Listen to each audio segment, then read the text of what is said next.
Welcome back to the Let me channel. ask you a question. Let me If a ask you delivery a driver question. If a accidentally delivery crashes, driver accidentally crashes into your car, you can sue the delivery company, right? But what if a police officer illegally बहुत detains सारी you or a खूबसूरत government कपड़े। vehicle hits you? ये मैं तीसरे Can paper you sue the जाती हूँ office state? में। Today, we are हेलो कुछ diving deep ठंडा ठंडा। into one of the most fascinating evolutions in Indian law, the constitutional tort. We are going to trace the liability of the state in India, from an era of absolute government immunity to the modern era of fundamental rights. To understand the solution, We have we to have to start with the start with the problem. problem. It all It all begins begins with with a a Latin Latin maxim. maxim, खाओ, qui facet per पेट खाली alium होगा इसलिए हो facet रहा per है se. ज्यादा। This means he who acts through another does तूने the बनाया? act himself.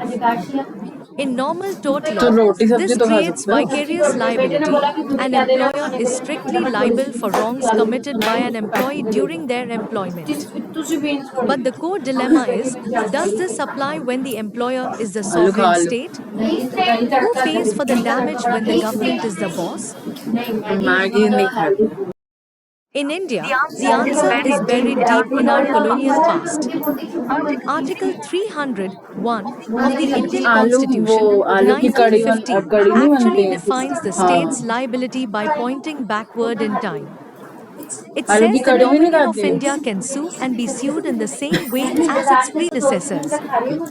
If you trace this back, it goes from the Government of India Act of 1935 to the 1915 Act to the 1858 Act, and ultimately tethers modern India to the legal liabilities of the East India Company, which was liable for acts performed as a trading corporation. But wait, What what about the about the British British Crown? Crown? Under traditional English common law, there was a rule: the king can do no wrong. The crown enjoyed absolute immunity from tortious liability, meaning a sovereign could not be sued in its own courts. Ironically, while the UK abolished this absolute immunity with the Crown Proceedings Act of 1947, India inherited a modified version of this archaic shield. This led to the Great Great Divide. Divide. In In 1861, 1861, a अभी तो फिलहाल landmark human case, rights है शायद। Peninsular and Oriental Steam Navigation Co. versus Secretary of State for India, established the primary test for liability. The court divided government actions into two buckets: sovereign functions, powers that can only be lawfully exercised by a sovereign, like policing or military. Here, the state is completely immune from liability. Non sovereign functions, commercial or routine acts that a private individual could also do. Here, the state is liable for negligence. Fast forward to post post independence independence India. India. This This sovereign sovereign versus non versus non sovereign sovereign test. test created massive headaches. Look at these two cases. In state ये of भी है। Rajasthan versus Vidyavati, 1962, a government jeep hit a pedestrian. The court said driving a jeep is a non sovereign function, so the state is liable. But just 3 years later, in Kasturilal Ralia Ram Jain versus State of UP, 1965, police officers seized a man's gold and then a constable ran off with it. The court ruled that police powers are a sovereign function, so the state was immune. This exposed a severe flaw: citizens were left entirely without remedies for egregious wrongs just because the government claimed it was a sovereign function. Aggrieved citizens were stuck in a maze. Relegating them strictly to civil law remedies limited the role of the courts.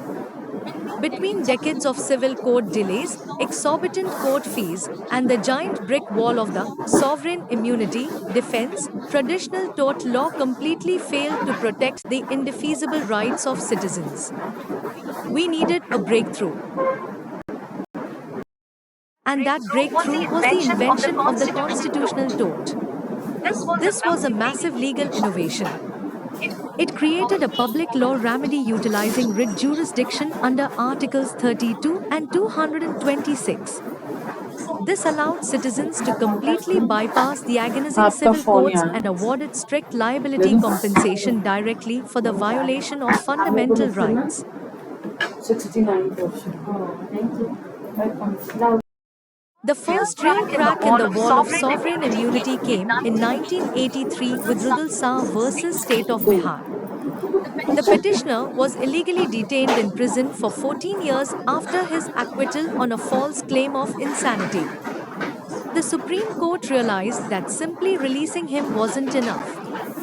They laid down a new rule, Article 21, right to life and liberty, requires monetary compensation to have true meaning and act as a palliative.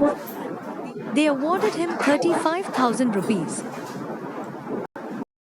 10 years later, the wall didn't just crack, it shattered. In the 1993 case Neelbati Behera versus State of Orissa, dealing with the tragic custodial death of a 22-year-old man, the court awarded 1,50,000 rupees.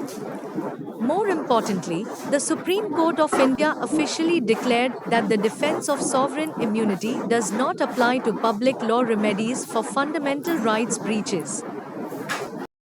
From there, the constitutional tort became the primary weapon against state impunity across a spectrum of abuses. In 1985, Bhim Singh versus State of J&K, an MLA was illegally detained to prevent him from voting. He got 50,000 rupees for the violation of his political rights. In 1990, Saheli versus Commissioner of Police, the state paid 75,000 rupees after a 9-year-old boy was killed by a police assault. And in 1997, the landmark DK Basu versus State of West Bengal case established preventative rights and strict guidelines against custodial violence. By 1994, in the M. Nagendra Rao case, the court noted the shift towards welfare state duties and public interest.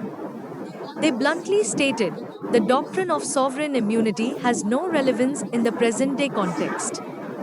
No civilized system can permit an executive to play with the people and claim immunity. Let's synthesize this for your exams. Traditional tort, private law happens in civil courts, sovereign immunity defense often applies, requires proving negligence, and aims for private monetary damages. Constitutional tort, public law happens in writ courts, arts. 32/226, sovereign immunity does not apply, relies on strict liability for rights violations, and its primary goal is enforcing fundamental rights and penalizing the state. However, the state isn't liable for everything. Liability is now the rule, but immunity remains the exception. The shield remains for acts of state, foreign affairs, war, treaties, and combatant acts. Political functions, like summoning the legislature or emergency proclamations. Judicial acts, protected under the Judges Protection Act, 1985. So, where do we go from here? As early as 1956, the Law Commission's first report recommended passing legislation to codify state liability. Bills were introduced in 1965 and 1967, but they failed. While the Supreme Court has bravely bridged the justice gap with constitutional torts, India still awaits a comprehensive State Liability Act to guarantee certainty, consistency, and justice for all citizens. Thanks for watching and keep fighting for your rights.